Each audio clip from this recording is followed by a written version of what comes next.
Oye, mi gente, you're listening to the Red Lips Real Talk podcast, where we talk about life, love, and everything in between. You already know. It's time to get real. Dale. James Noel was 41 years old. He was a son, he was a brother, he was a father, he was a husband, and he was a good friend to many.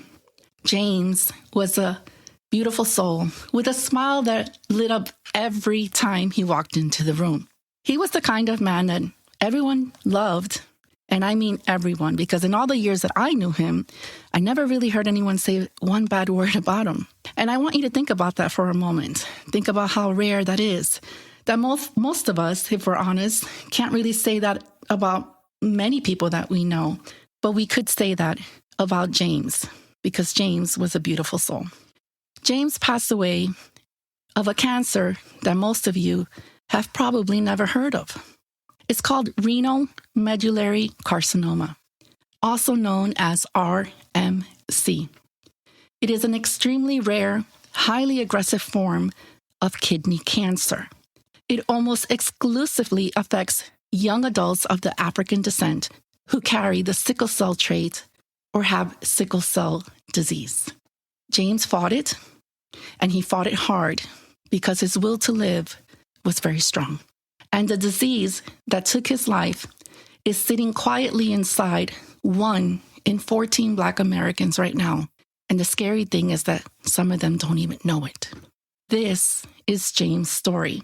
And here at Red Lips, we want to raise awareness about this rare disease and at the same time pay tribute to a man who truly deserves it. So let's give a warm welcome to his beautiful wife, Heather Noel, who's here today to share his story. Welcome, Heather. Thank you. Welcome. Welcome. Thank you so much. Heather, I wanted to ask you a simple question. Yes. Let's talk about who was your husband to you? The guardian angel I never knew I had until he was gone. He was such an amazing person. He was always aware of everyone in the room, the way he addressed, spoke, the way he would find a way to just lighten the load. If you were having a bad day, if someone said a certain comment or look at someone a certain way, he would just softly, so meticulously to approach them and say, hey, why did you do that? And he would notice the shift in how someone felt, and he would address the person instead of addressing the person that felt bad. He was like, hey, you're okay? No. And then they'll point and say, oh, it was that person. And he would just go and address that person versus, and address them and ask them, like, did you notice what you just did? And that was like, if we think of what an angel looks like or is walking on earth, it was James. It was James. That was him. Spaces where, for me, I would be like, why not? And he would be like, no, Heather, you need to think thoroughly or you're not processing. He would remind me. And now he's not here. And a lot of spaces I realize, he was that for me. Well, let's take it back a little bit to some happier times. Yes. How did you meet James? High school. Wow. So your high school love. Yes. In high school, I was in FBLA, which is Future Business Leaders of America. And I used to sell like patties or whatever it was to sell to the student body to raise money. And, I came from a family that didn't have much. And so I would always sell everything. And so they used to sell Jamaican patties. And I would go in the hallways upselling. And I would sell like 150 to 200 patties. Wow. Fun fact, I love Jamaican patties. And through doing that, he started calling me the patty girl. Oh. And I was like, what? He was like, yeah, you're the patty girl. And then there was one time we were in gym class, and there was a kid that his fellow football mate, he went up to him and he was like, you see that girl? I'm going to marry her. Wow. In the 11th grade. We weren't dating, and I was like, what? Yeah. I was like, okay. And Brian goes, yeah, I think he's going to marry you. He always do what he says. He does that in football. He does that in his classes. I think it's true. I was like, yeah, whatever. Yeah. I just fast forward and just left it alone. Fast forward to 12th grade. He came up to me and he was like, I know I told you that I like you before. I was like, no, you didn't. He was like, yes, I did. When I told you that I was going to marry you, that meant that I like you. Yeah. And I want to love you one day. Oh. And I was like, And I want to love you one day. day. Oh, wow. That's really sweet. and I was like, okay, I guess. I was like, well, Dad works in construction. He got combat boots, and I don't think he wants to, meet any guys right now. Okay. And fast forward, towards the end of the school year, he asked me out to go to prom. So from prom, we went as friends, and we came out as lovers, and the rest is history. So I think it's safe to say he was really like your first true love. Yes, he was. That's a beautiful thing, Heather. Yes, my first That's special. It really is. He was very intentional. Well, he knew he loved you. Yeah. That's that's a rom-com, girl. So what's a story about James that you think everyone should know about James? Oh. Maybe something that a lot of people don't know, but you think should know. Well, since he was a football player, a lot of people always thought that jocks aren't the smartest. He was on a roll, and he always spoke on knowing where he came from and where he wanted to be. So even in the spaces that people would think or prejudge what they saw, they was really big on, I always get prejudged. But he always gave his best. And so in school, he always gave his best. And when he graduated high school, he was like, I barely made it. He had like a 2.0 fighting to get to college. And then he said he made a promise to himself that when I get to college, I'm going to get all A's. And I'm going to make sure that I get my bachelor's and master's like back to back. And he graduated within the top 10%. Wow. Of his class. Wow. Got his master's in 1 year and superseded. He said he gave himself 8 years and he did it in 5. Wow. And so I think that's one story that he was so proud of. And then from it, he made sure I have like so much brothers, and I'm sure you know. Yeah. 10 brothers. Yeah. And he made sure all of them continue and they follow his footsteps, going to IT and getting their degrees.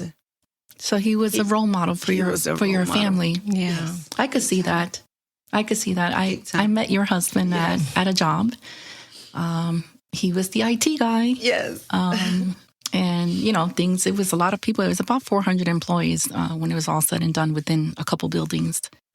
And every time something went wrong, we had to call IT. And most of the time, James picked up the phone. And he'll be like, hey, what's up, Jasmine? Yep. And I'd be like, James, my computer. He goes, turn it off and turn it back on again. Usually that always solved it. But then it would be more serious stuff. And he'd be like, all right, I'm coming. And he would come and he would fix it. And everyone would be like, James. And everybody just loved him. And, it was a predominantly Latino environment. And James would walk in. And I tell you, and I hope this doesn't come across the wrong way, but there are a lot of stereotypes, and I think with our Latino culture, people grew to love him so much that it made them better people. Yeah. If you understand what I mean by that. And your husband was selfless. He was infectious with his smile. He was kind. He was funny. And he was highly intelligent. Yes. And I like that you shared that story because it just shows that he wanted to be the best version of himself, and he did it. He did. So that shows a big character about who your husband was. He knew what he wanted, and he went for it. He did. And he married you. Yes. And he was so intentional in everything. Yeah. And it's like now, sometimes it's so overwhelming that I would see it and I would be like, oh, I'm so proud of you. But when I create a timeline, I'm like, He checked all the boxes. He checked all the boxes. Yeah. He was like, I want to have 4 kids. And then we had 3. And he was like, I got buy one, get one free because I have 20. Do you want to share your children's name? Yes. Okay. We started off with Mia, and he was he's obsessed with Mia. He was like, I don't care what anyone say, whoever comes after, this is my favorite child. He loved her so much. And then we had twins. That was a surprise. Those were the surprise babies. And shortly after that, we found out that he was sick. Okay. But Are you ready? And Gio and Gia is the boy and girl. The boy. Yeah. So that you had a girl and a boy, Yes. twins, and then your first daughter. Yes. So 3 children. What are their ages? Their ages, Mia's 9. She should be 10 this year. Yeah, and the twins are 7. Okay. Wow. So, Heather, how did you know when something started to go wrong? When James was working at Bupa, and Bupa moved down to the Burger King building. I think that was in Cutler Bay. Cutler Bay, Yeah. yes. So when they moved to the Cutler Bay, he had this thing where James was big on exercising and health, and so he would complain that when I get off, I don't have enough time to drive from down south to go to the gym, and then if I stay at the gym that's closer to my job, then it's harder to get home and get to you. So during lunch, he would run around the building with people, with whomever wanted to participate. And so he started complaining about having flank pains. So what is it called? I guess like your appendix. I guess he thought it was like his appendix. What does flank pain mean? What is it when you say like your side hurts from running? Or you drank too much water? I forgot what it's called. There's a term. I forgot what it's called too, but I know what you're talking about because you feel it right here. Yes, it's close to your appendix. Okay. And so flank is basically like close to your rib. Okay. Like above your groin and between your stomach. Yeah. And so he started to feel a lot of pain, but he couldn't. So then he would usually stop, rest a little, and then it will go away. But it got to a point where he felt like it was bulging. And even if he drank water or he stopped and rest, he would literally have to lie flat on the floor to feel some type of relief. I don't mean to interrupt you, but how old was he when this started happening? 34. 34. Yes. Okay. He was 34 years old. Okay. So I want to say it's like a couple of years, like two, almost 3 years prior to the actual diagnosis. Wow, Heather. And so it hits me now that I remember him telling me years before that I'm having pain. And so I'm big on, all right, let's go to the doctor. And he was like, no, there he goes. He called it cramp. I'm cramping. Okay. And then he always said that when he was in football, it was the same thing. He would get a lot of cramps. And I was like, well, this is not football. And then you're not running as hard. So I think we should go to the doctor. And even in going to the doctor, because he couldn't replicate what was happening during his run, they would just send him home. Oh, how does that make you feel? Terrible. Yeah. That makes me angry, personally. That makes me angry. Yeah. Because they dismiss the symptom. No scans are done. No follow-up, really. And if it's a follow-up, it's just, okay, we'll just check for your regular checkup. Were these doctor's visits or were you going to like urgent care center? No, these are like going to his PCP. Wow. And the downside to that was by the time they get the results or you get an appointment to follow up, he's having the symptom in between. And then they don't have the room to say, hey, you can come tomorrow. You know, it's more of, all right, we only have this available and it's in 2 months or 3 months for you to be able to come in to see your PCP. So this went on for years. Wow. I know. This definitely went on for... Remember, Monica, we were years. talking about that, about how they just don't do the, I guess, testing because you're not having the symptoms. So they just like brush it off. That's exactly what happened. It's like a dismissive thing. Yeah, they Yes. dismiss. And we were just talking about with another young lady that was sharing something about her mom, how we were saying you have to move around and find other doctors that are willing to listen to you, but we stay loyal to maybe that one physician. I don't know if that's your case. That was James. That was Jame. Me, I'm big on if I feel something and you're not responsive, I switch. I complain. I talk amongst other women. Mm-hmm. And if they recommend me a doctor or someone's in the medical industry and she happened to be a nurse or whomever, and they're like, okay, let me call such and such so I can see if I can get you in. And by the time that we fast forward almost 3 years that he gets diagnosed, we switch doctors. And that's how we end up finding out. Oh my God. It was through having to switch doctors. And it was also a friend that was a nurse. She worked at the doctor's urologist office. Mm-hmm. And she was like, you know what? Instead of waiting for your PCP, let's just go straight to the specialist. And let's just, you're super young, but let's just run some tests that maybe in the older, category, right, in your 40s, you might be doing these tests or early 50s. Yeah. Let's just do it now.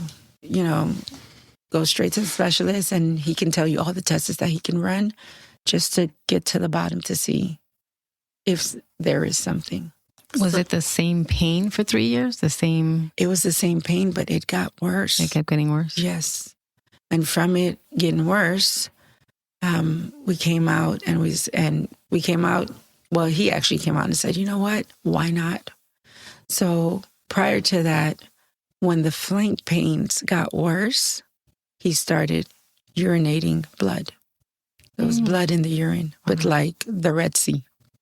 It was so dark. And so when that would happen, it would be at home.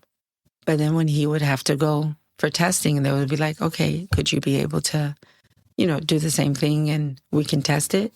And he could never do it. It was always random, but at home, but never when he went for testing. I shouldn't have to do it again. I know. For you to figure out what's wrong with me. Yes. That's insane. I agree. Yeah. I agree. And so there was one time that he went to the restroom and it randomly happened that morning. And he was like, Heather, I went to go pee and I literally saw like something brown just popped out. And I was like, what? He was like, I stuck my hand in the toilet and I grabbed it and I put it in a napkin and wrapped it. Wow. Because he was like, I can't figure out why, I'm peeing blood. And then I'm urinating blood and I can't get them to give me some type of further testing. So prior to us listening to our friend to get him an appointment at the urologist, when that incident happened where he urinated and he pulled out the little piece, it looked like it was a clot. Like a blood clot. Yeah. Yeah. Which it was. Okay. And so he took that, put it in a container and brought it to the doctor. And they were like, oh, okay. And they threw it out. What? And that's when I was like, that's it. We need to find someone else. Yeah. And his then- primary didn't even think to say, okay, you need to see a urologist. Like, No, at all. Never referred him to a I'm urologist. trying to Never. just process how this is just Never. Always told him, complete negligence. you're so young. You don't look like Right. you need it. Yeah. And there was a time where they ran some tests on his urine. They were like, oh, we weren't able to get the results back, but this is like 3 months in. And we asked them, why is it taking so long? We don't know. And then when he came back and they were like, oh, it's inconclusive. And I was like, what? It's inconclusive. They was like, yeah, we don't seem to find anything. And he had maybe ketones, but nothing crazy. And that was it. That was that. I was like, okay, this is different. And then from that, we contacted our friend and And you took it from there. Took it from there. So let's take it back a little bit on family history. Was there anyone on his side, maternal or paternal, that had something similar like this happen to them at one point? No. No. Okay. No. His dad had the sickle cell trait, and so did his mom. But they didn't have any symptoms or problems. They just had the sickle cell trait. Yes, that's correct. Wow. And his dad, when he passed, when he transitioned, he had like a brain tumor Okay. So it was not in related. passing, but it wasn't related. It wasn't related to, but that was like towards the end of his life. But there was nothing related to the sickle cell trait triggering a brain tumor. Okay. I understand. Okay. Does that make sense? It does. He didn't have like cancer. It was wasn't just, like, related. no, Yeah, there was no relation. It was just something separate. it was something separate. Huh. Okay. So now you're 3 years in dealing with this, and then until you finally say, we're going to listen to my friend who's a nurse and guided you to a urologist, Yes. and you start with a new physician. Yes. Let's take it from there. So from starting with that new physician, it's like, all right, what we're going to do, we're going to run all the tests. And we're going to run, colonoscopy. Mm-hmm. Like, he was like, everything that you would do if you were older, we're going to do it now. Okay. And he did that. And upon So he's about 37 around this time because he's this time, he's not 37. We're still, so it would be 3 years prior okay. before we had Mia. So this is prior to us having our first child. Okay. So we had her in 2016. So this is probably like not long after we got married, maybe like 2014, early 2014. Okay. And so then when we fast forward, 2014, I would say more, I'm sorry, It's okay. 2015. And then we had Mia a year later. And then about 2 years after that, we had the twins. So he was diagnosed right after we had the twins in 2019. 2019. Yes. Okay. And so I want to say, so around that time when he was diagnosed, he had to have been like 36. Yeah, he was a very young man. Yeah. Okay. And so all the issues that he was having, it was prior to me. So it's like 2015. Yeah. Which is probably the ignorance of the primary care physician because he was a young, healthy, strong man and was like, oh, dismissive. It was every time. And he was like, are you sure? Yeah. And he never missed a doctor's appointment, always went to do all his checkup. He was like, his big thing was, I need to make sure that I'll live my dad.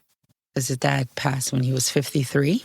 And so he was like, I'm going to always do all my checkups. Oh, that's heartbreaking. So I don't, so I'm here. I need to be here. He had a lot to live for. Yes. You and your beautiful children and the family. Yeah. He was a good guy and a good family man. Yes, he was. So this may be a little difficult to get into, but let's talk about the first conversations you started having with the doctors who started to really give you the diagnosis.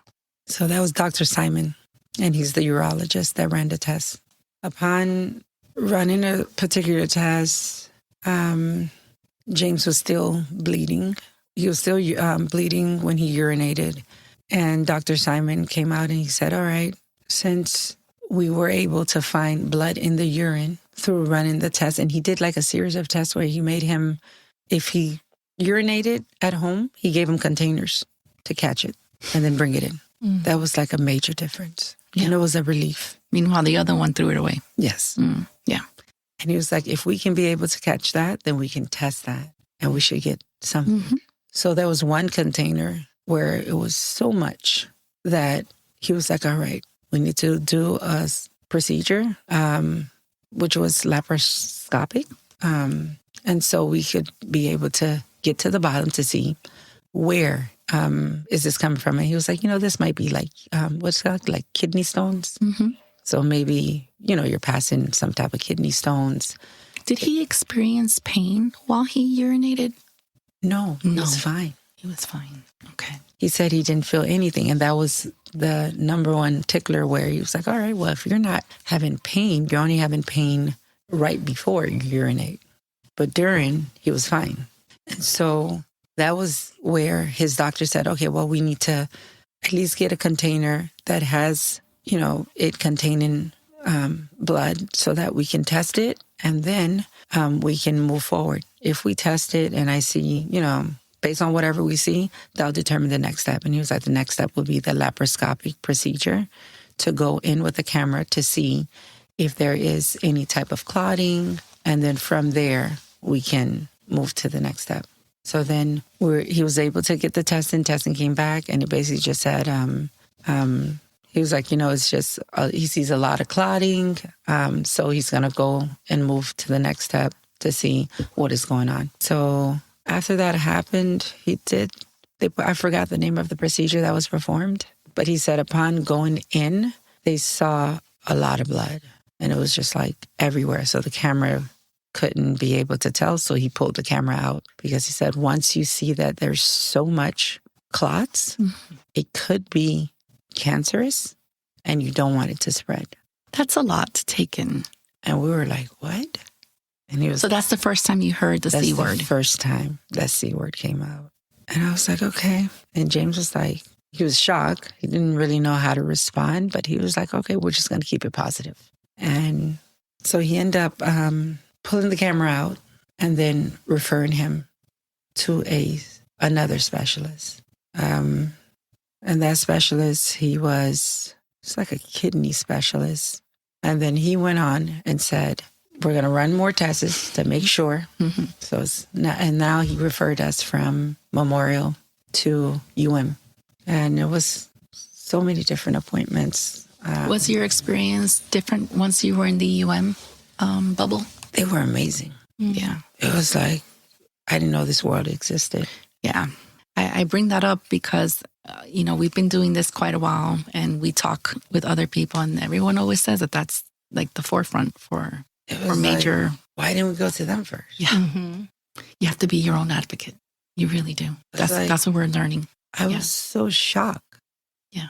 From the ease of the planning. We came from like begging to, oh no, we found the time. Day and night. It was scary. And I was like, James, this is real? Like it shocked me because we came from waiting for 3 months for results, then waiting for another 2-3 months to get you on the calendar to follow up about the results. And then there's places who give you the results in an hour. Yes. That's another world. So that's exactly what happened. Yeah. Yeah. They ran more tests. Mm-hmm. We came back 2 days later to follow up on the tests. And the doctor came out and he said, we see a tumor and we need to get it removed. Excuse my ignorance, but where was the tumor at? It was confined in the kidneys, which is even harder, right? Yeah. You can't see a tumor in the kidneys. Was it both kidneys? No, it was in his left kidney. His right kidney was fine.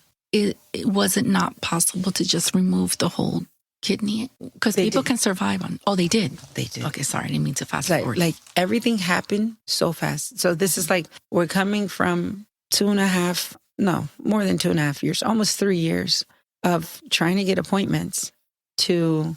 We met the specialist in September 2019. Mm-hmm.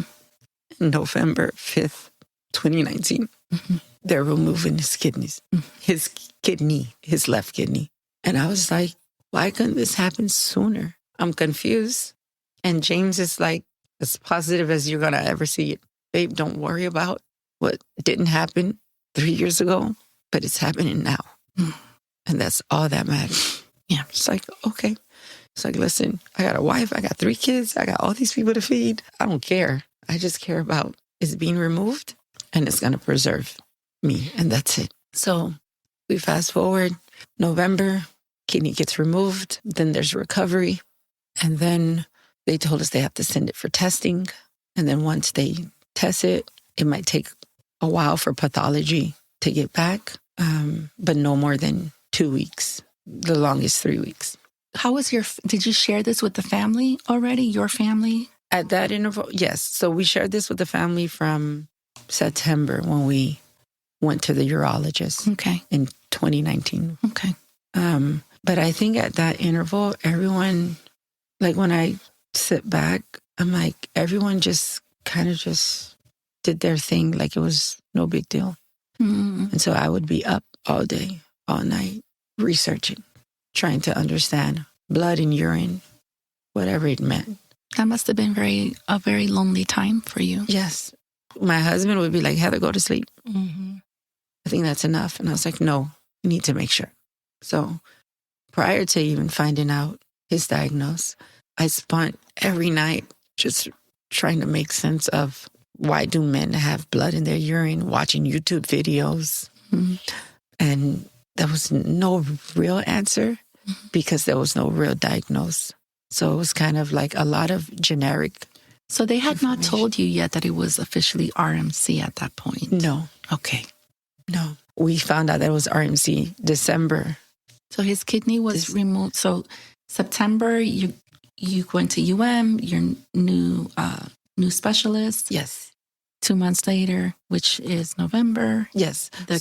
Yes. Yes. Okay. So we transitioned from September 19th. They told him, did the procedure, and then fast forward to find out a better approach and a higher specialist. That specialist brought him in September, and then ran a whole bunch of tests within September to October, and then found out that one of the testing that he did, which wasn't laparoscopic, but it was just like a higher level of testing from blood work and the urine, and that confirmed that it's a tumor with scans and everything else. Mm-hmm. So it was a combination that made him determine based on what his expertise. Yeah, they were using high specialty machines that not everybody has access to. That is correct. Yeah. And so that's how we fast forward to finding out that it was RMC after they removed the kidney, sent it to pathology. Pathology came back and said at the end of November, right before Thanksgiving, told us that it was RMC. This is probably the stupidest question, but how did his mom and family take this news? There was a lot of withdrawal from his family side. James was always like the guy that fixed everything, that brings people together.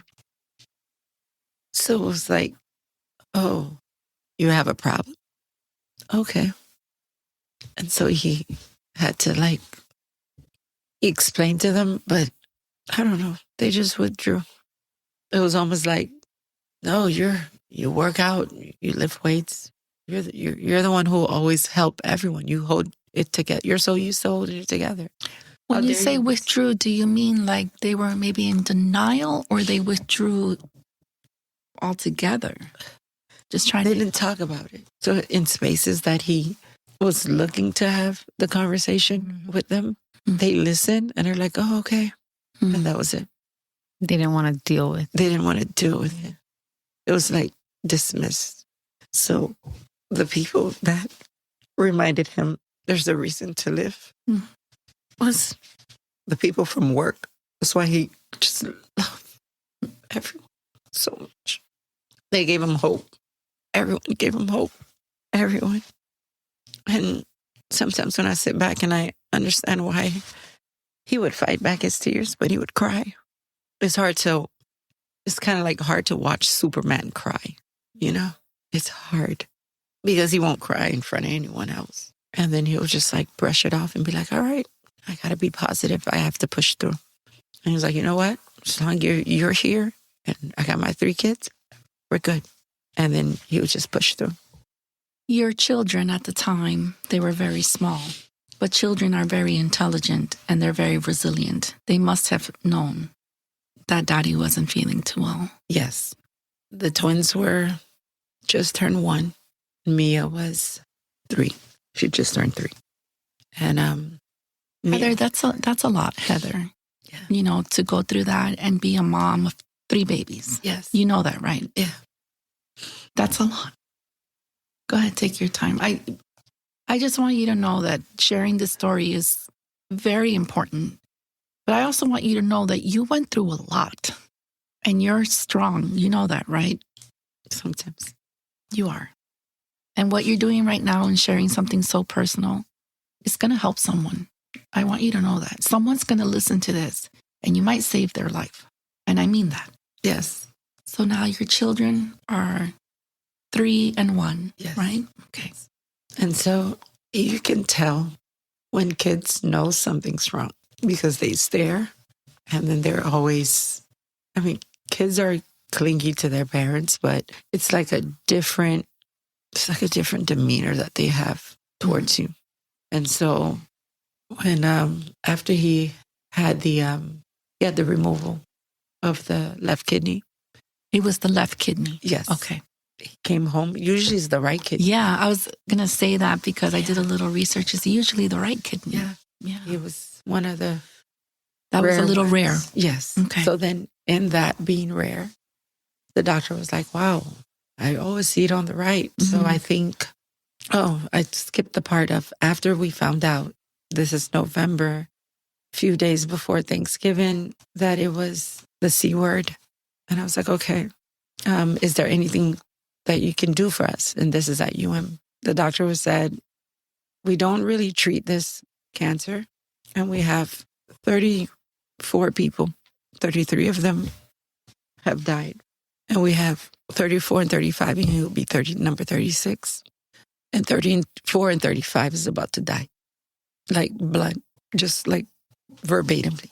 And if you want, we can give you something, but you're not going to live. Wow.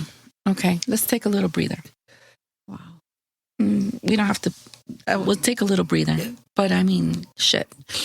And I was That's like, fucking crazy. We don't. This will cut out. Talking friend to friend. That's fucking wild. Yeah. Like who the? Dr. Merchant, Jaime Merchant, he was the one that said, and I was like, why would you say that? He was like, well, that's the data. And if you want to go against the data, go ahead. Oh, that was really cold. It was cold and ruthless. So cold. Yeah. I never, and when I see like commercials of him, I'm like, it gives me PTSD. Really? Yes. I don't believe. Like on Facebook, you'll see it. Yeah. It'll trend every now and then. Mm. And so from that time, I was like, okay. James didn't know how to take it in. And he was like, all right, so there's nothing you can give me. He was like, there's nothing. You can look it up yourself. You won't find anything that can help you. And I said, okay, thank you. I think I had enough. Can we leave now? And he was like, yeah, you can leave. And I was like, don't worry, Jane. I don't know, sometimes doctors become so desensitized. Yes. Honestly, I think when you get like that, you should probably take a break and leave because it's they need breaks. you need breaks. Breaks and they're not bad therapists. people. They just become like that. I think because I'm it's seeing so it all the much. time. Yeah, they need a therapist in between where like when it's too much, they're like, okay, you've seen so many cases. All right, you need to tap out so that you can. No, I agree. Because they're human beings too, but still, that was not the so way to cold. say it. It was very cold. It was like blunt, and I was like, is he really saying this? Yeah. Mind you, we come from like amazing treatment the whole time, so fast. You're talking about in 3 months, right? Yeah. It's From moving September, quickly. October, November, it was amazing. And then by the time he had the surgery, when we come back to get the results, it was like November 23rd or something like that. They're like, he's the only one in the entirety of the experience that he was that cold. And so I was like, no problem. I'm good at doing research. I'll find someone. And then.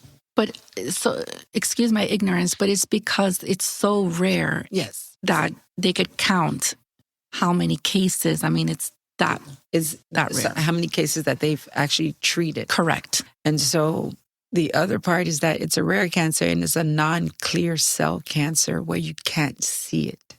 And by the time you do see it, it's grown or it metastasized.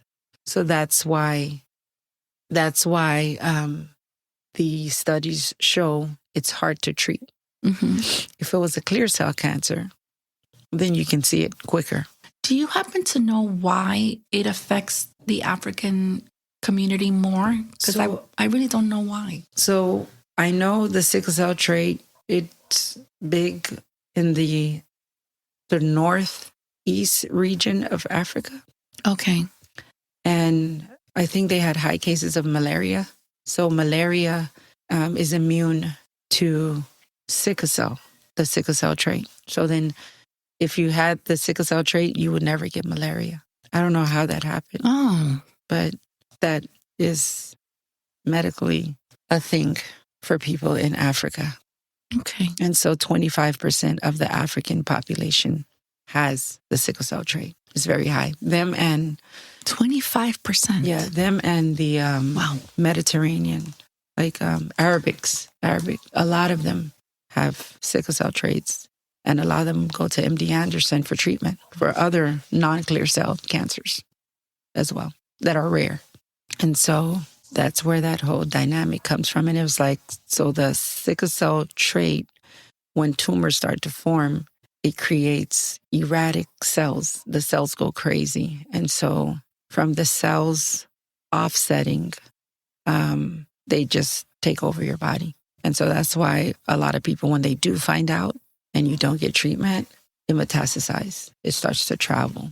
And then if you don't change the medication while you're getting treatment, it acclimates to that medicine and it goes into the good cells and it kills off those good cells and also takes over your body as well. And so in James' case, it was good that we found out and it was confined.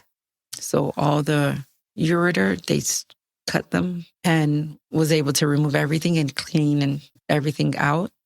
So he did 4 rounds of chemo and they did a scan and it was all clear. It didn't show any signs. How old is he at this point? At this point, He's still in his 30s. Late still 30s. in the 30s, 37, 38. Yeah. Yeah.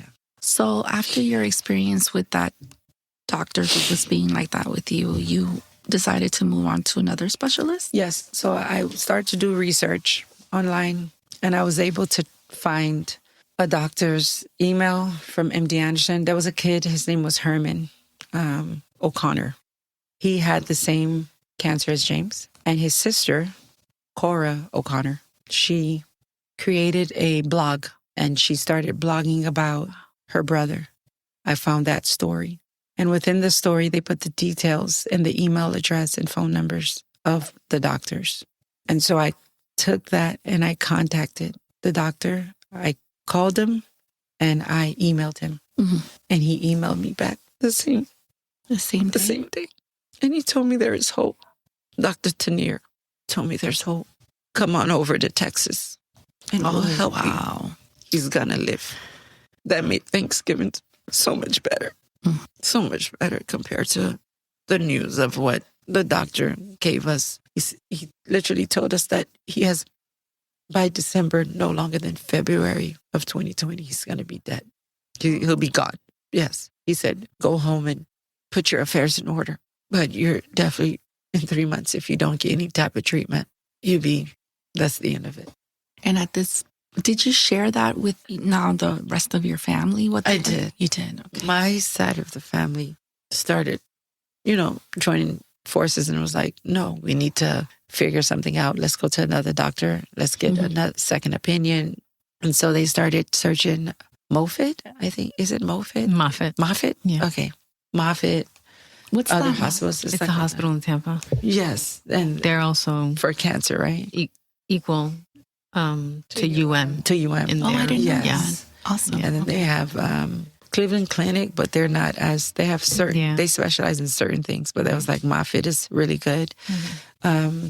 There was another one. There was some other ones, but it was like I'm not sure if it's St. John or something, but I think St. Johns Hopkins is probably another one. Yes. Because they're also major. Yes. And so research. that was like another one that my cousin, who's a doctor and worked from there and was like, okay, we can just, we could just try out different spaces to get something going.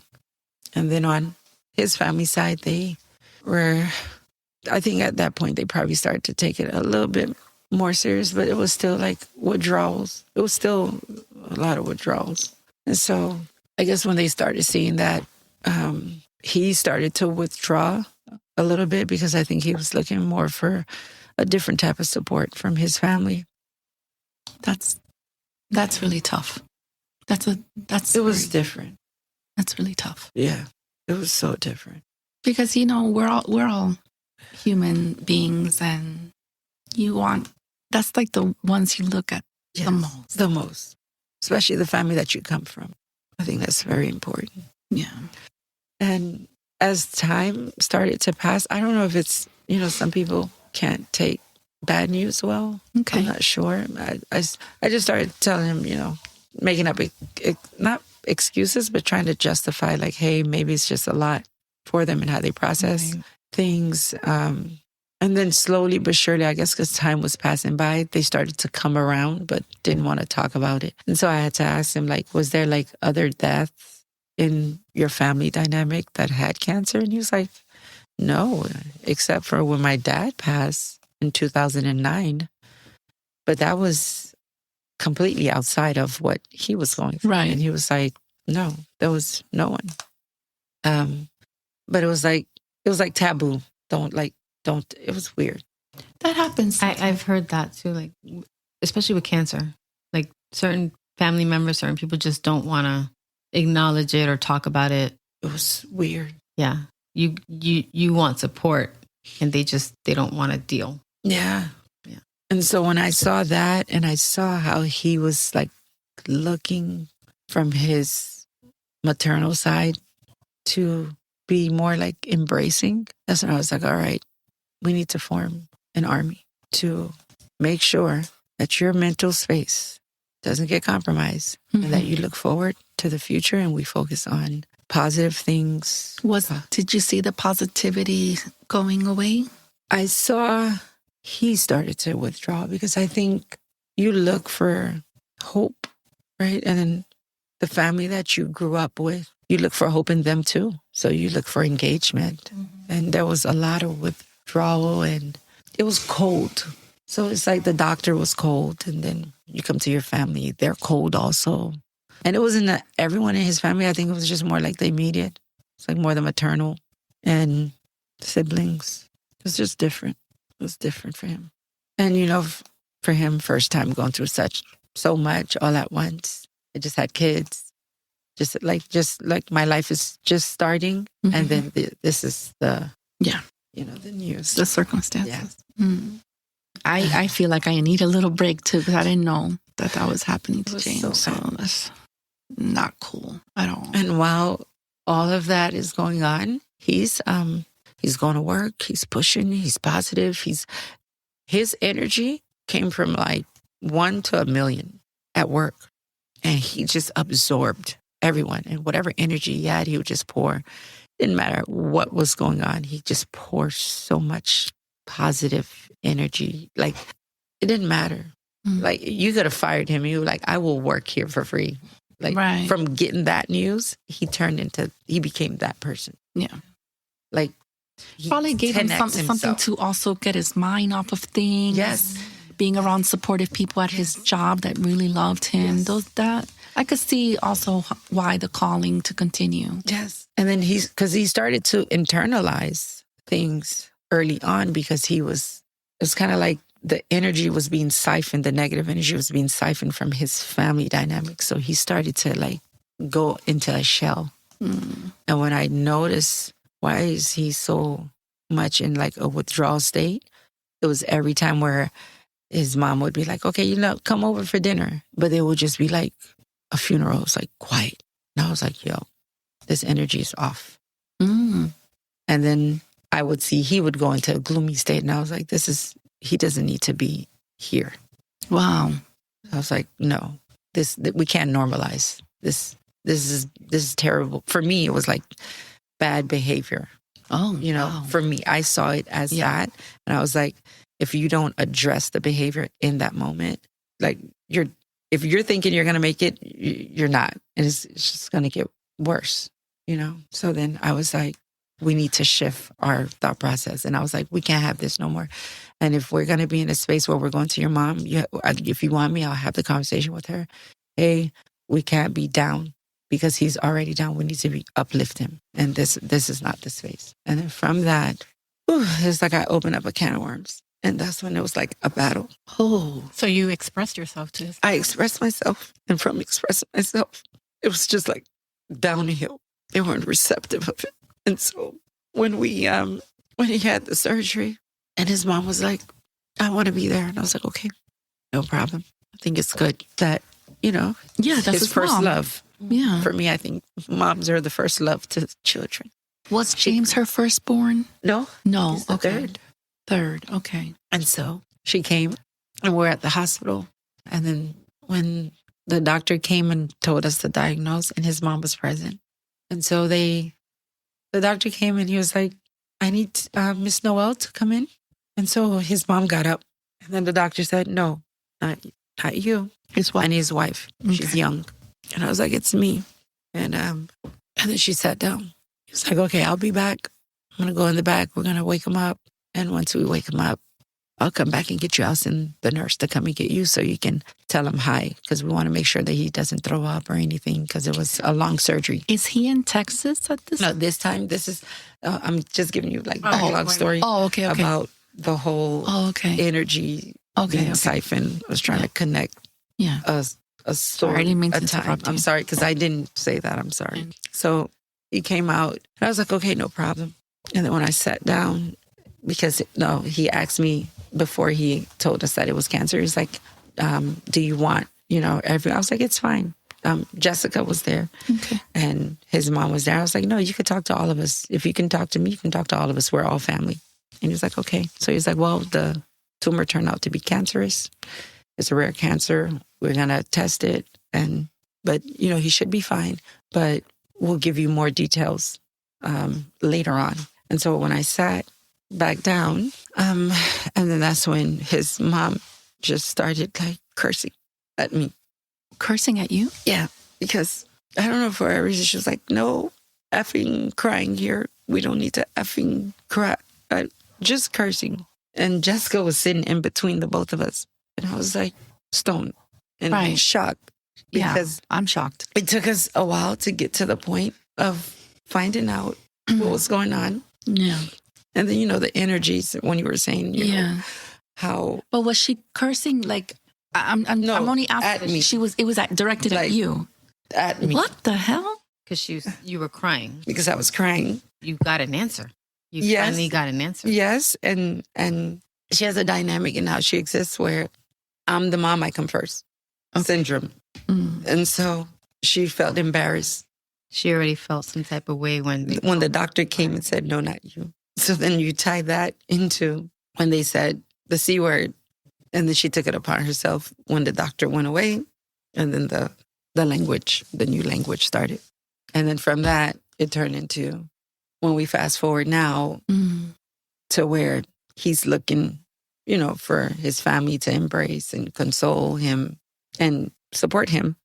That's when all the energies of not being supportive. I'm sorry to say this, but that's extremely toxic. Yes. Just, So that is, he didn't deserve that. no. And so if the narrative is not being controlled as to what she feels, she says. Right. So that's what created his demeanor shifting. And I saw like the energies were just off. And then when I fast forward, we find out the cancer. We go to MD Anderson. MD Anderson said, we're going to treat him.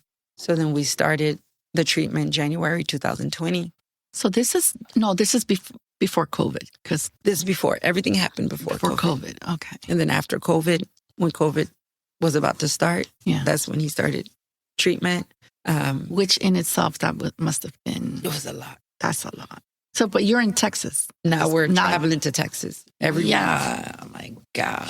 For treatment. Wow. Ooh. And then You went with the everything shut kids? down. No, No. my mom stayed with the kids, which Thank was God. good. And then, Thank God you had the support from your parents. yes, And your family. my parents, my family, if no one knew me and James were dating, you would thought we were just like brothers and sisters. You couldn't tell, unless it's like, you're hugging and kissing, but it was just all brothers and sisters. But I also think it's because of the type of person that he is. He always embraced everyone. No one felt left out. No one felt inferior. It was just, he's like his dad. His dad was such an amazing man. And you can tell his dad raised him. He was obsessed with his dad. But I understood why. Because when you was around his dad, he made you feel seen and heard. And even if you didn't think he noticed, he would come off on the side and have conversations with you. So he was very different. His paternal side, they're so supportive. They're very supportive. Very, very supportive in the entire journey. His maternal, very controlling. Like everything had to be under their control. It was very different. Yeah, that's a lot to take in. Yeah. So yeah, I'm going through postpartum. My husband is also going through. He's very ill. Yes. Mm-hmm. You're in Texas. And we're traveling to Texas every week. The expenses in that Expenses piling up. piling up. It's a lot. It was a lot. Yeah. And then you have this unnecessary family drama. Yes. If it's okay for me to It say was that. unnecessary. It's unnecessary. Absolutely.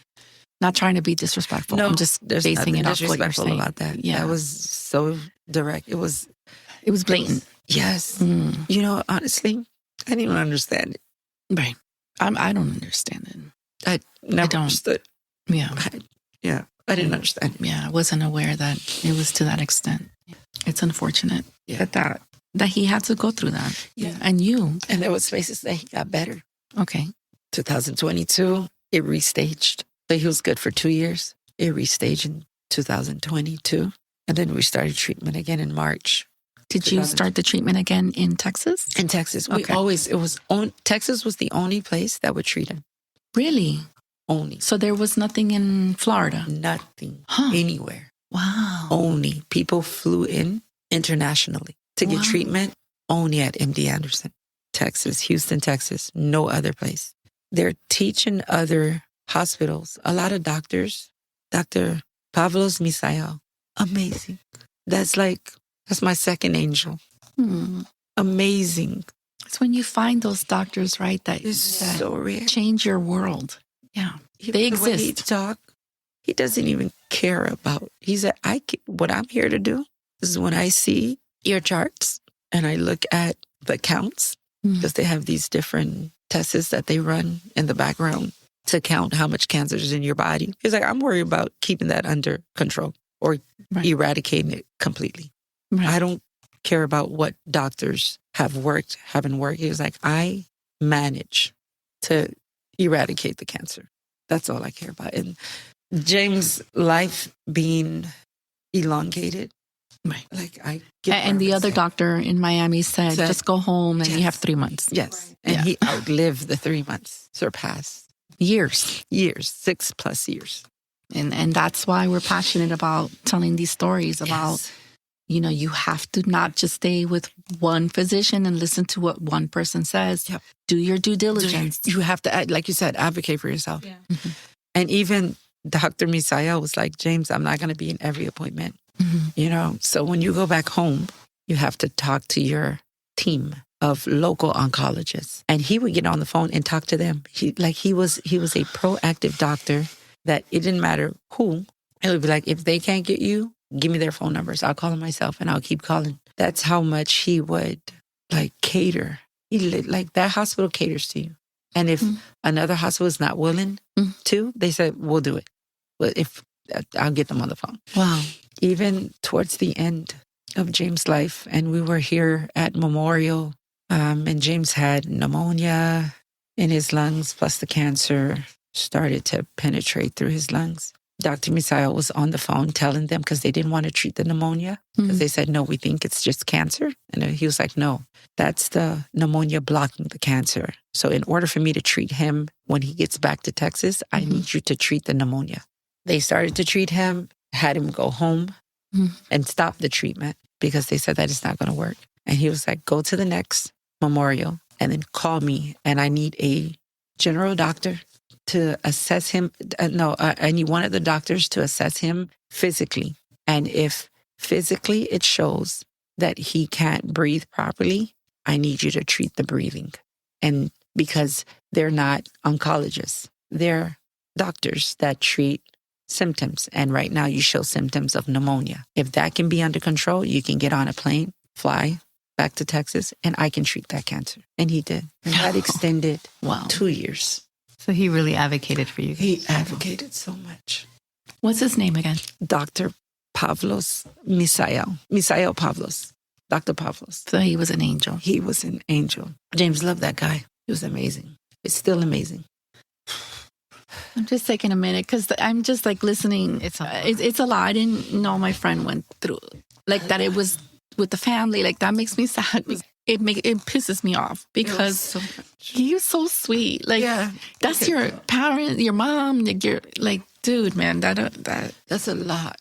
And, like, even Dr. Pavlos, he didn't deserve that, girlfriend. he started to ask James. He was like, I've been treating this cancer for like 15 years in it. And I have people that have lived as long as you. And it hasn't come back. And so he asked James, he said, what's stressing you? And James was like, huh? He was like, something's stressing you. And I don't want the cancer to get worse. We need you to be happy. So I said, okay, James, let's just move. This was too much. It's like, let's just move to Texas. It's like, no, I have my mom. I was like, you have your mom, your family, and I know you want to be close to them, and I want the kids to know. I was like, sometimes it's good to reset so you can preserve your life. Your life is worth more. Let's just move. Because the doctor is saying he's seen that you have stress because all your vitals are showing it's clear. Like, you're doing great. There's a CA-125 test, which is a cancer marker test. It's like super low. It's like 9, 7, 6, super low. So like the cancer's under control. But he was like, when your body is too stressed, it can trigger. The cancer could spread. It could restage. And he said, and he would be like, I'm not afraid of treating the cancer. I'm more afraid I want to make sure that your stress is controlled. He said, that's very important. And during those times, there was a lot of stress coming from that side. And, you live with your husband. I mean, I've been with my husband for 24 years. So when something... You grew up with him. Yeah. We're kids, turn into parents, turn into adults. And that's where I just kept on trying to advocate to him. We need to move because I don't want anything to get worse. And I see it's too much going on. Even the traveling and everything. There was a lot. It was so much being done to him behind the scenes from a mental state that didn't make sense. And I was like, I think we should just move. It'll be healthy. And he refused. He was like, no, I love my job. I love the people. I love, everyone. I want to be around the people that I love. And I don't want to start all over. I want to be here. And we didn't move. And the stress got worse. But that's not your fault. I don't want you, I could see it in your face that you're thinking, maybe if I push more, I could see it already in your face. Yeah. It's not your fault. It's what he wanted to. Yeah. I want you to understand that. Yeah. Because as wives, sometimes we may think to ourselves, I should have pushed more. I should have, but. Even to his passing. Yeah. There's a lot of things I feel like he did intentional to avoid. Give us an example. In 2025, last year, he started running and he got better. From 2023 to 2024 was amazing. He was doing so good. And then 2025 came and he was like, I need to work out. So we started running a mile and a half every day, every morning. Running. And then while we were running, he started to get headaches. And with the headaches, he didn't have balance. So he would almost be tumbling. And then he would be tripping. And I was like, whoa, James, something's wrong. Because you're tripping and you're hitting everything. And I'm having to catch you. Do you feel okay? He was like, yeah, I feel fine. I was like, no, I think something's wrong. Something's not balanced. Fast forward, we went on a run. And then when we were on our way back, we had to just walk all the way home. Because he couldn't balance himself. So he was leaning onto me. Big 240-pound guy. Very solid. And so it took us a while. We got home. And I was like, okay, I think we need to go to the ER. Because something's very off. And the simple fact that I had to carry you from almost a whole mile to go back home is triggering something. He tried to avoid going to the hospital, made excuses for the kids and the third. And he was like, you know what, just wait till the kids at least come from school. I was like, okay, fine. Then when they came from school, he's like, let's just have dinner. I was like, okay, fine. We had dinner. Then he was like, let's just wait till they go to sleep. all right, no problem. We'll wait. We did that. And then around 10 o'clock, we left. Went back to Memorial. Again, it's the local hospital. Went there. And then we started to explain to him the symptoms and the things that were going on. He was like, okay, what we're going to do, we're just going to have a scan, a brain scan. Did the brain scan. And then he came back that he had a tumor in the brain. And he was like, people get tumors all the time. It's no big deal. Let's just get him transferred over to the main hospital, to Memorial on Johnson. And we went there.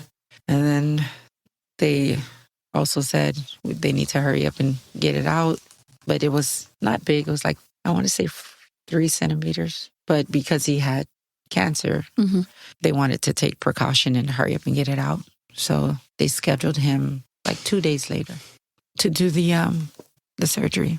But prior to that, I called his maternal side and explained to them, and his paternal, explained to them what was going on. And then when I called the mom, it was like this, it was, repeated, but, same behavior from the last. Towards you. Towards me. And so my husband was like, yelling, but as much as he could, like, Mom, stop. Why are you doing that? And then I could see the stress again. Okay. And it was like the same. And I was like, oh. I was like, all right, James, don't worry about it. I'll be back. I'll just go take a walk. And Jessica was there. And I was like, I need a moment. So then I took a walk around the house. For people who don't know, Jessica's your best friend. No, for people who are listening, right? So yes, Jessica's that's my best friend. She's your best friend. Yeah. Okay. And so she was present. She was like, it's okay. I was like, no, it's all right. So I just feel a little tired.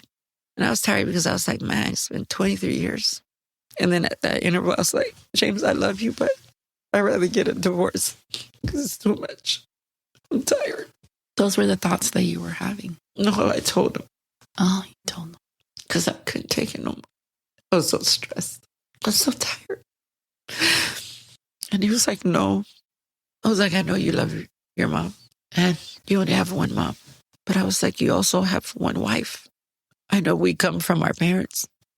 But I was like, you spend more time with your spouse than your parents. Especially like adult life, adulthood, the children. I was like, it's unhealthy for the kids. And I'm always quiet. I'm like, I don't say anything. I take it in, but I'm like, this is too much. Because there's a lot of stress just managing the day-to-day. And then the person that pours the least have so much to say, control, and do. And I'm always like, okay, whatever, just to avoid. And also when I look at my husband, I can see his body clenching, that he's not relaxed. And then he goes back. Now you have the doctor saying, no stress. Yeah. So between that, and then now you have brain tumor, I'm like, this is too much. So we fast forward. They come and they're like, while we're in the ER, and they're like, after they did the scans, that it looks like we need to hurry up and take it out because of the history and get it tested. And they got it tested right away. Fast forward, had the surgery, got it tested, and then it came out. It was very rare, but the kidney cancer pierced through the brain barrier and entered his frontal and penetrated. And from there, it's like, It was quick. fast. Ay, ay, ay. It was like, that was May 25th. Went back to Texas to do stereostatic brain treatment. Yeah. Yeah. So, but just to get my thoughts, because my brain's everywhere right now too. So, you're in Texas, or you're in Johnson. No, I live here. No. When he was in that situation, When he was in the situation, finding out about the brain tumor, my apologies. we're here. You were here. Okay. We're here. We're admitted in Memorial. And they were talking to the okay, so it was cancer doctor. Got it. Okay, now I understand. Because he was like, he wanted to make sure that he gets the best treatment. Yeah. That they're not. But he wanted to be local. He wanted to be local. I get it. I understand. Yeah, he wanted to be local. But the doctor said it's better. We have better technology over there to see everything. But for him to fly too with the altitude, that wasn't good neither. No, exactly. Yeah. The pressure. But he was like, it's fine because we waited 2 weeks. We waited 2 weeks. Yeah, we waited like 3 weeks. Okay. And then we flew. Oh, so you did end up mid-June. We ended up Wow. going back to Houston after Yeah. the surgery. Right. And then once he started the treatment, and, you know, they're giving you steroids, Okay. a lot of shifting. A lot of shifting. Lots. You brought a plaque with you today and you're wearing a number. So I wanted for you to tell us about the plaque that you brought and the number. The plaque represents after James found out about being diagnosed with cancer, and then he started treatment in January of 2022.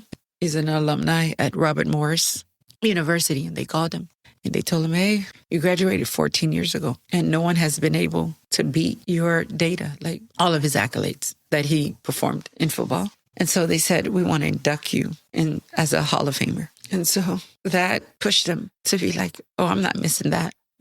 So he's like, listen, we're going to go to Houston. I'm going to get these rounds and I'm not missing this. He was like, this is major. It's major. You need to be there. And I was like, okay. So we went, did the treatment. He did 4 rounds. And the crazy part was like, I was like, this man is like Superman because his hair fell out and he grew back. And by the time we went to this, he was like a full set of head. I mean, a head full of hair. I said full set of head, but It's okay. hair. And they presented the plaque to him, and we all flew up there with the kids, and he just loved it. It was so beautiful. And so 48 was his number. And 48 was his number. You kind of could see it on here. I see the pin you're wearing. Yeah, and I wear the number 48 to represent his football number. Yeah. But That's a beautiful memory. I mean, even like at Bupa, he always won. What is it called when you're frenzy? Like he was like you remember how they had awards at Bupa at his job? Yeah, they had so many He awards. always won a whole bunch of. They loved him. Yeah, He was a great guy.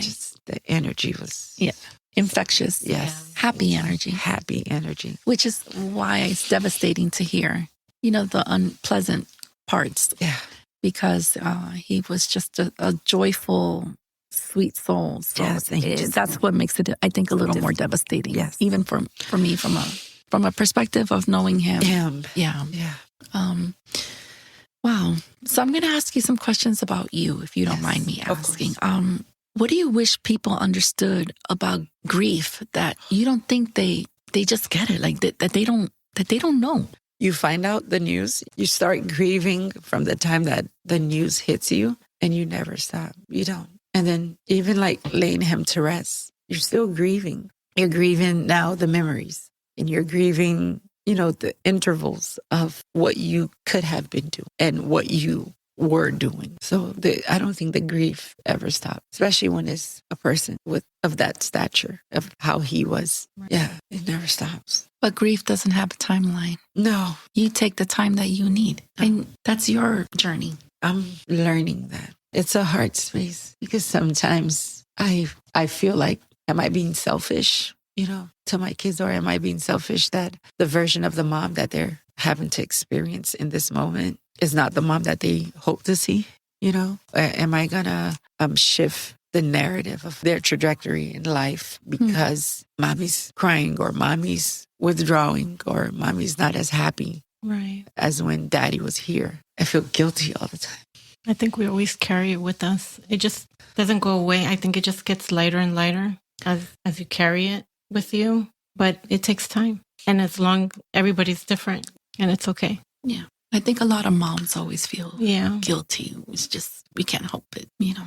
I mean, what do people say to you that they think is helping you, but it's not? Because that's how people learn Right. how to maybe avoid saying something that they mean well, but it's not good.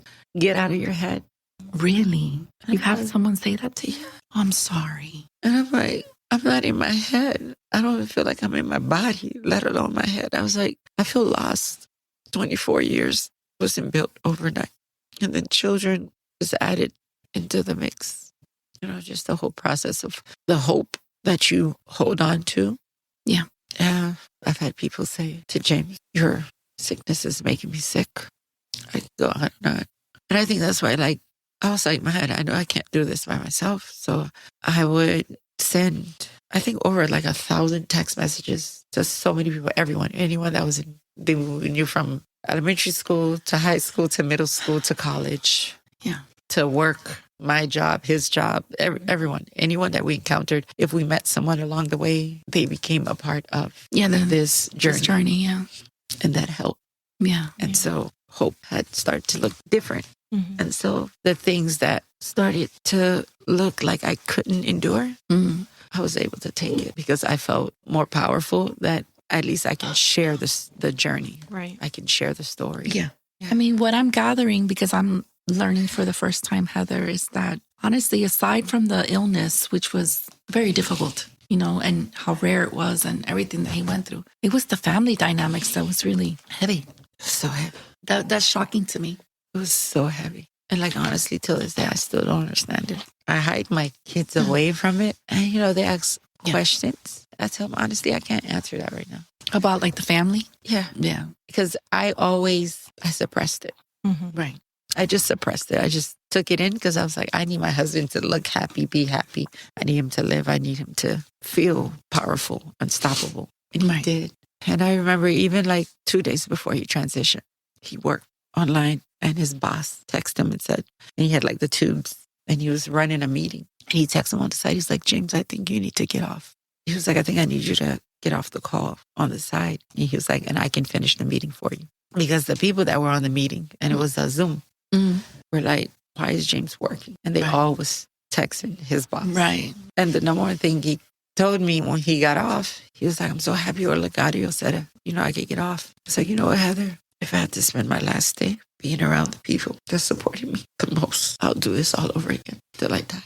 The Bupa family have helped them push through so much that even in the spaces of, I don't even know or understand of how he was facing death and feeling that death is near, he was still resilient. He carried the meeting and I was like, James, Olegario is right. And I kept on telling him, just take the time off. Mind you, this man had like 180 hours of time available.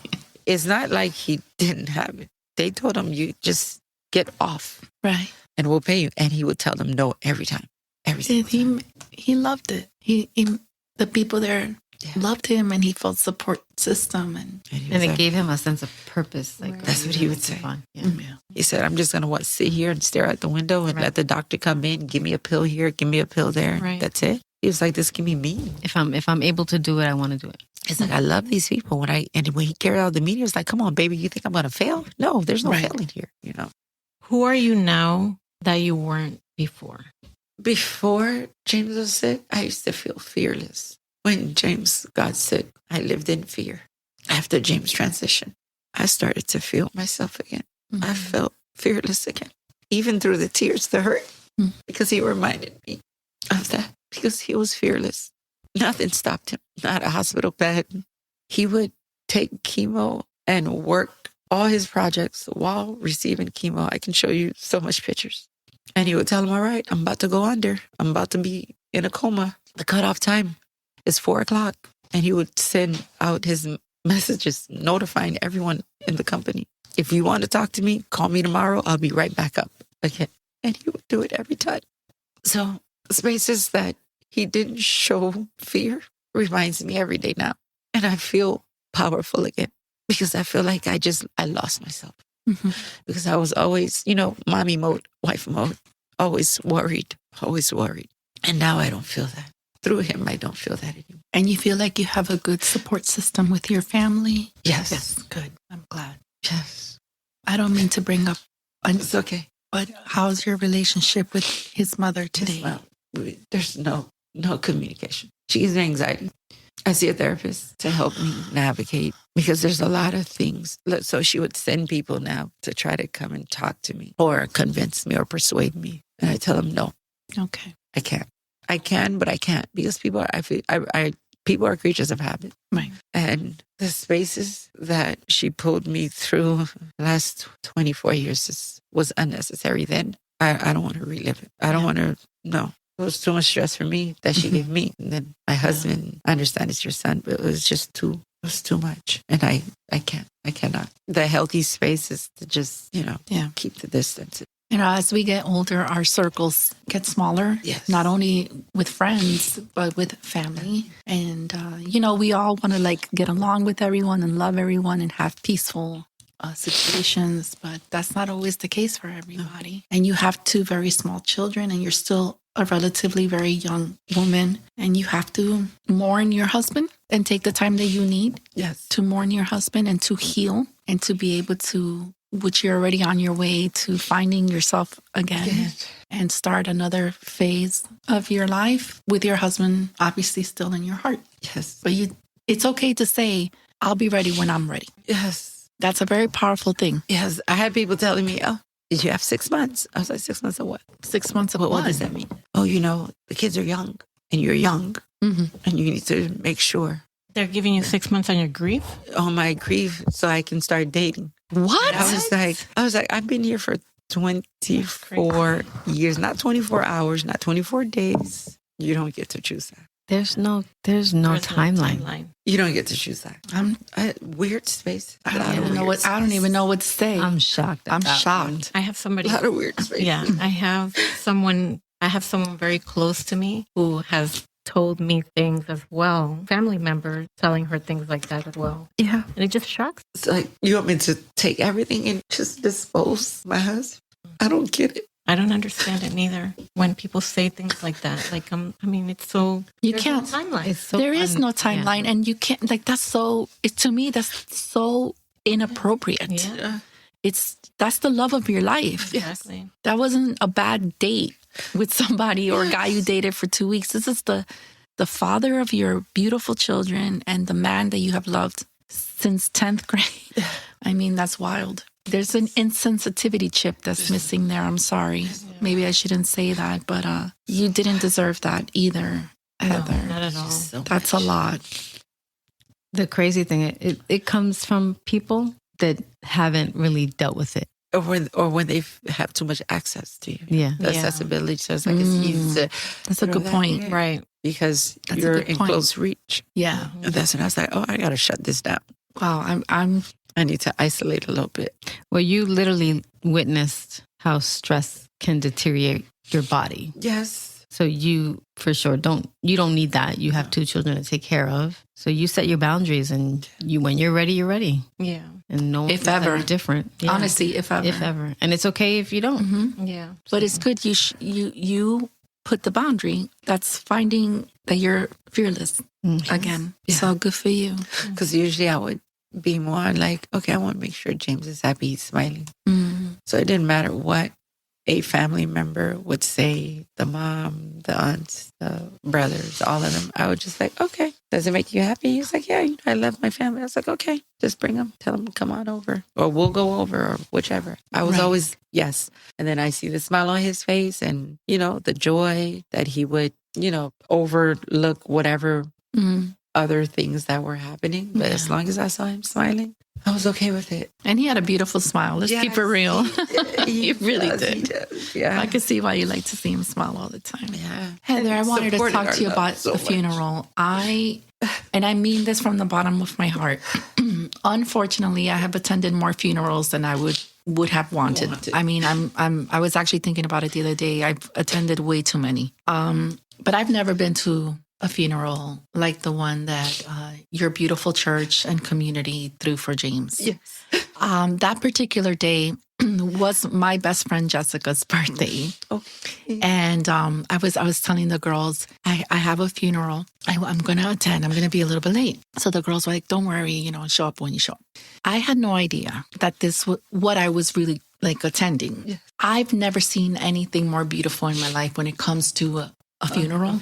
It was breathtakingly beautiful, emotional. The church, the way they spoke about him, the music, the choir. There must have been 1,000 people at your Yes. husband's funeral. Yes, it was I so- was sitting there just looking at everybody, people, Latinos, my Latino people coming in droves, Yes. crying for your Yes. husband. And I remember my takeaway being how he single-handedly united people from so many different backgrounds and Yes. cultures and Yes. languages. languages. That's what your husband did. Yes. And I wanted to say that to you because that is who he was in the foundation. Yes. He was a very, very good man. And I wanted you to know that. And it's not fair that he was taken too soon. Nobody knows why. And I hope what I'm about to say is not ignorant, but sometimes people are just too good for us that they got to go to a better place. That's the only thing I could think of. No, it's true. Because why? There's so much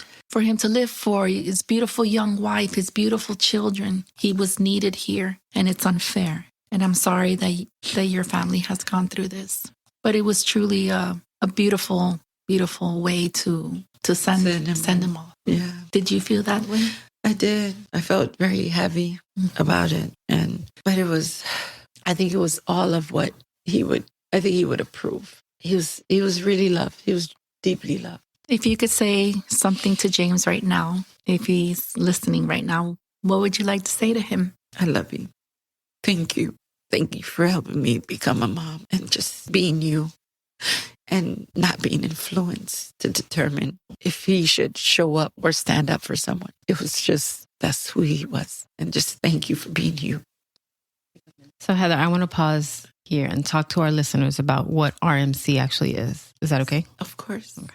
So renal medullary carcinoma is a rare and aggressive kidney cancer that accounts for less than 1% of all kidney cancers. Most oncologists will never see a single case in their career. RMC is not random. It overwhelmingly targets young Black Americans, most under 30, almost all carrying something called the sickle cell trait. So when James was first diagnosed, did anyone explain that to you? Yes. The oncologist, Dr. Pavel. That was The good one. So the one here didn't even he didn't like his scratch bedside the manner surface. was- no. Wow. He didn't even. it took for you to go 3 years, Texas. That's Yeah. yes. So no, he didn't. They didn't explain anything. The only thing they explained was it was a guarantee that he has 3 months, less than 3 months. Yeah, he to live. sent you home and told Yeah. you to say your Yeah. goodbyes and get your affairs in order. Yeah.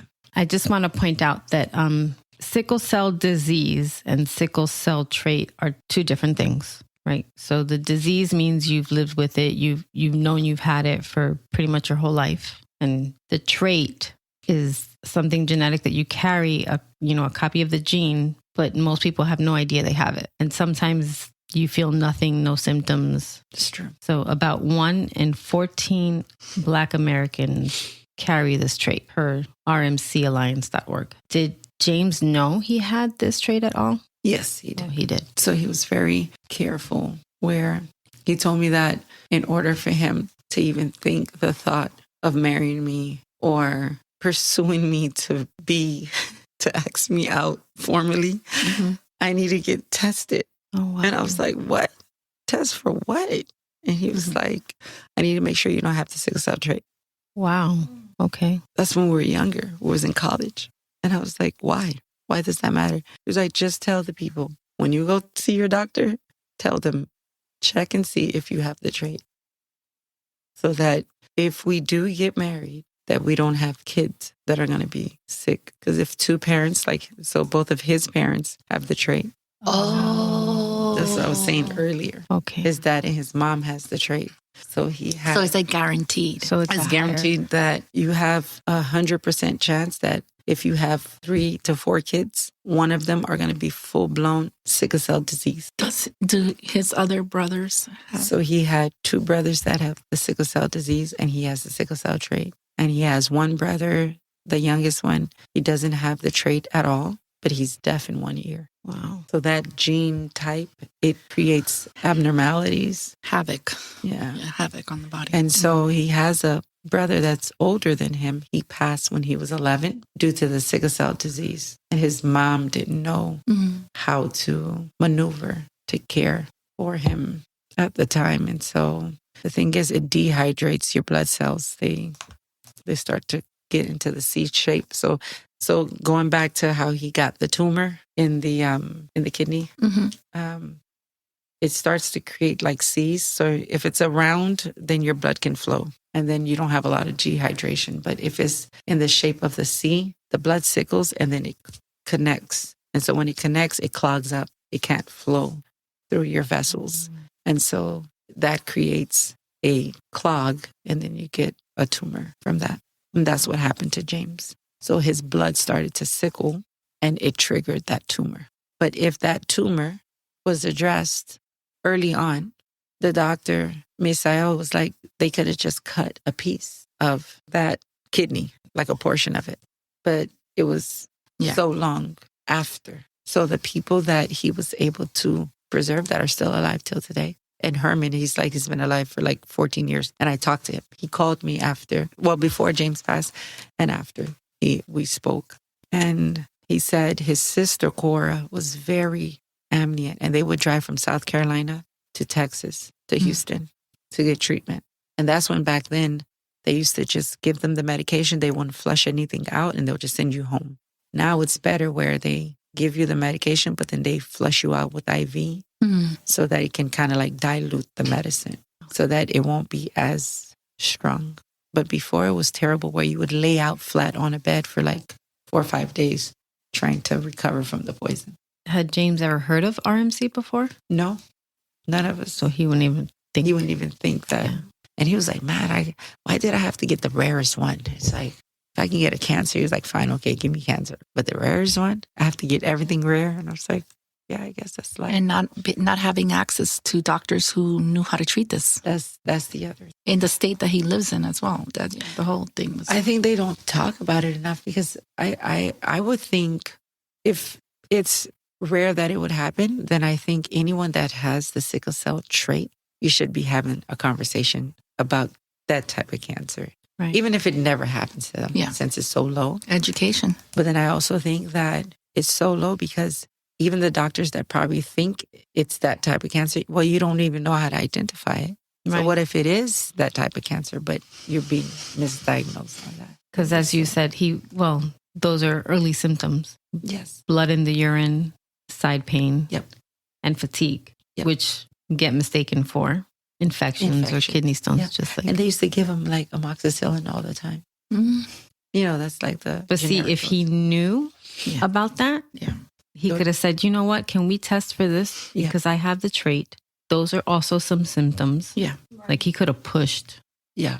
If he would have been like, how do they, so do you, as a young child, you get tested and they say, okay, you have this trait? Yes, from when you're born. So Mia, our oldest, she has the trait from James. So when she was born, I received a letter from the state of Florida. But they use like medical terminology. And I'm reading, I was like, oh my gosh, my baby's going to die. Oh God, no, so don't say that. They sent it on a Friday. So then the doctor's office was closed. So I cried the entire weekend and then waited next to the phone until 9, crying. And then explained to her doctor, I received a letter from the state of Florida and it looks like they're saying something is wrong with her blood and she's going to die. And he was like, what? She was like, no, I don't think so. Just come in and I'll review the letter right away. So then I came in and he was like, oh no, she just have the sickle cell trait. I was like, then why didn't they put that on the paper? But it's called something else. Right. The terminology confused the terminology confused me.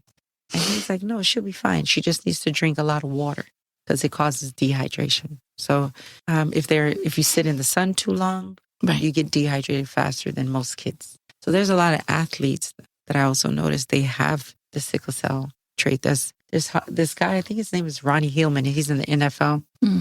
And he had the same thing. He got RMC. He died like far much sooner than James. Like they found out he was diagnosed and he died like a couple months later. It's fast moving. Yeah. It's like 3-4 months. Yes. That's why that first doctor said that. So Dr. Misael said he was shocked that even the NFL has this kid playing and they're not looking to find out who's the best doctor that can address this. And then he said when he looked up to find out who his doctor was, his doctor doesn't know about RMC. So he contacted them. And I was like, that's sad because then how much other football players after that, some people don't want to talk about what they're going through. Probably had the same thing. And he was like, I could have been able to treat it at least. But that's why, Heather, what you're doing right now, literally what you're doing right now, in raising awareness and talking about it in depth like this could literally save people's lives. Yes. There may be people who see RMC episode and they're like, oh, let me check it out. And they're like, wait a minute. That's the power that your story has. I want you to know that, because a lot of people maybe wouldn't want to talk about it because they're reliving painful memories and they don't want to say the things that they're thinking. But in you doing this, you are potentially saving a young man's life or young lady's life. Yeah. And it's crazy. It happens to more men than women. Yes, it does. It does, you know? And to everyone listening, Heather, on behalf of Red Lips, we want to thank you for being here. Thank you. For sharing your story today about your journey with your husband, James Noel, and for sitting here with us on Red Lips. And if you take nothing else from these hours that we've been talking, just like Monica said, roughly 1 in 14 Black Americans carry the sickle cell trait, and most of them have no idea that they have this. So ask your doctor for blood tests. And if you carry it, learn the warning signs of RMC, just like our beautiful Heather has shared with us today. If you want to learn more or support the families fighting this disease right now, you can go to the website rmcalliance.org. We'll put the link in the show notes. Heather, thank you very much for being here on behalf of Red Lips. May God bless you and your beautiful family. And James, if you're listening, you are very loved, my friend. Hasta la próxima. Thank you for listening. Make sure to subscribe to our show so you don't miss an episode. We will be dropping an episode every 2 weeks. Oh, yeah. No, like seriously. Subscribe now. So just chill to the next episode. Follow us on Insta and TikTok